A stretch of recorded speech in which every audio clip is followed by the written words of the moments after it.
can I just say also that seeing those remarks from Trump live in the hallway, obviously the circumstances are now different. He's now the first ever American president. His saying that it's rigged, he was saying it was rigged before the verdict ever came in. These are all the same lines that he's been using all before the jury was picked. The whole, and he said that the 2020 election was rigged before he competed in the 2020 election. He and his supporters are trying to change us as a country by delegitimizing the legal system of the United States of America. Welcome back to FutureKron, where I dive deep into the psychic insights shaping our world.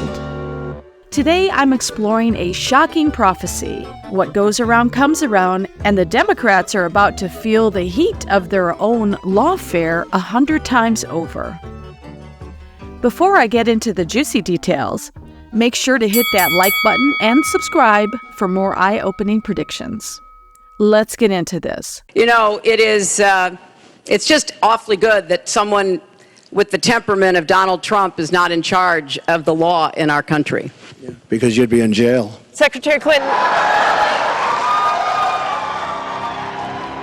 Former President Donald Trump was found guilty of 34 counts of falsifying business records in a historic trial stemming from a hush money payment made to an adult film star before the 2016 election.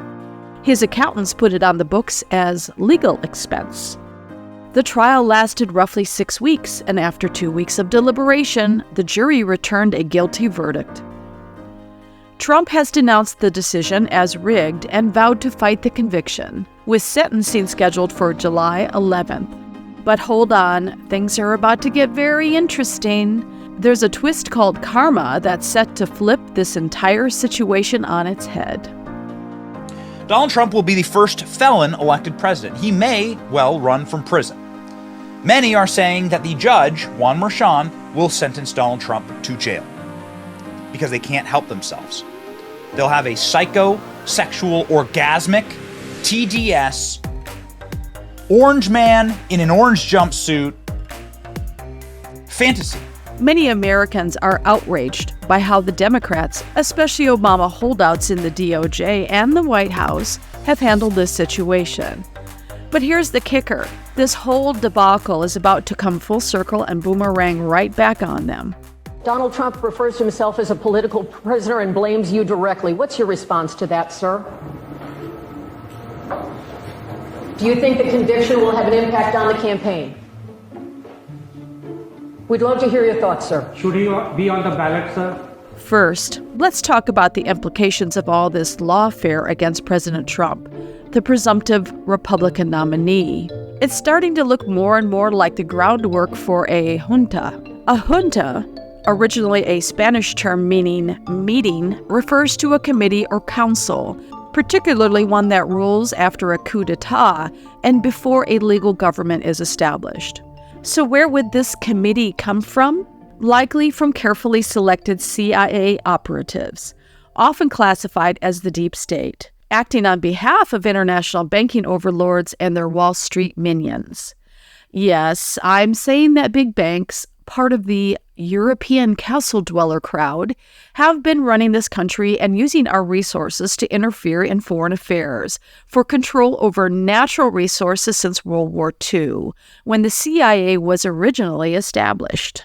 Truman entered the national scene in the Senate as a Democrat in 1934 and served high up in the U.S. political ladder during the Second World War. Now, he was chosen by President Franklin Roosevelt to be Roosevelt's running mate in the 1944 election, which Roosevelt would win for a record fourth consecutive time. But Roosevelt's health was failing, and in April of 1945, he died, leaving the leadership of the nation in Truman's unsuspecting hands.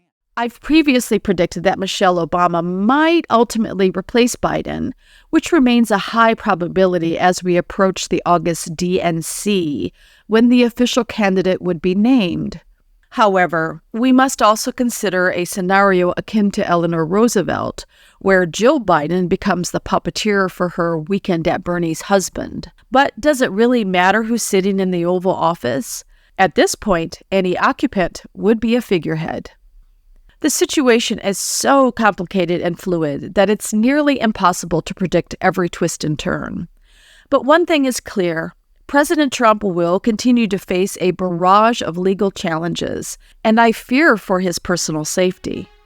I've said it before, and I'll say it again. They won't stop until he's hanged. Now here's the intriguing part. Karma is about to strike back. The Obamas are set to face major legal problems, both of them.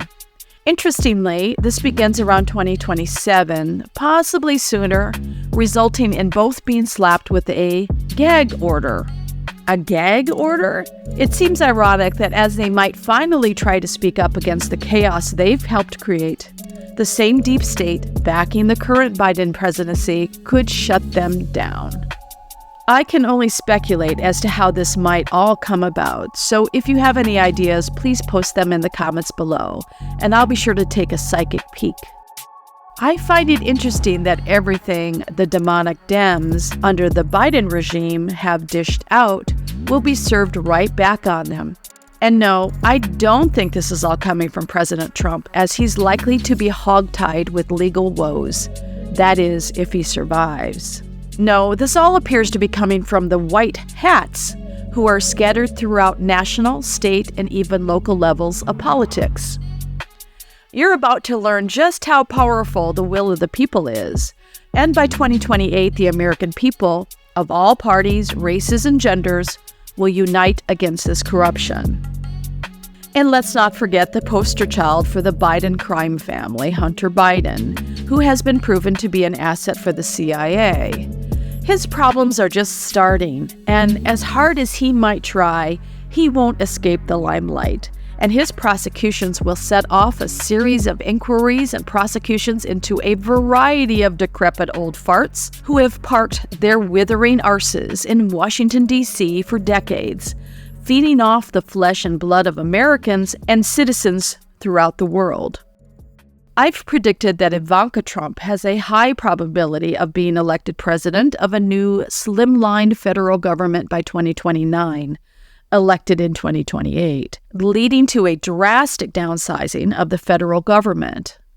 Whether it's Ivanka in the White House or someone else, it doesn't really matter. The year 2030 will be the most painful in terms of economic collapse, but it has to happen. In the years that follow, Americans and the countries we have victimized since World War II will experience renewed prosperity. The alternative under these new world order globalists and their minions from the Hitler-friendly FDR and Grandpa Bush days of World War II through Bush Sr. to Bill and Hillary Clinton, then Bush Jr. and into Barack Obama's 2 terms have been devastating for the once prosperous United States. But those days are about to be reset. Just make sure you're aware of what's really going on and don't be duped by the CIA. Continue to vote in constitutional candidates from your local sheriff, who has more power than the president, to tax-friendly local and state government officials.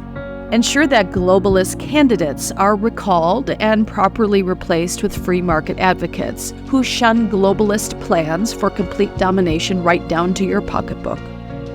What do you think of President Trump's trials and tribulations? Do you think this is a bad omen for America? Or do you think the deep state will reap what they've sown? Post your comments below. I'd love to hear them. So that's it for now. Stay tuned for more updates right here as karma rears its ugly head, and those who have trampled upon our rights and freedoms by proxy are about to get theirs. Thanks for listening.